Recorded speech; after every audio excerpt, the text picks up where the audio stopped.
Hello hi மகா சிவராத்திரி. நாங்கள் சிவன் கோயிலுக்கு தான் போனோம். அங்கே நந்தி தேர் இன்னைக்கு தேர் இழுத்தாங்க. ஓகேவா, சின்ன தேர் தான் இருந்தாலும் நல்லா இருந்துச்சு.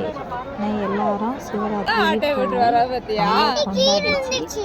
வாங்க, உங்கள் வேண்டுதலை சிவராத்திரி அன்னைக்கு பண்ணால் நிறைவேறும் சொல்லுவாங்க. நீங்கள் என்ன செய்யுங்க, சிவராத்திரி போய் உங்கள் வேண்டுதலை சொல்லுங்கள். லைக் பண்ணி எங்கள் ஊரில் இது ஒரு பெரிய தேருங்க. ஓகேவா.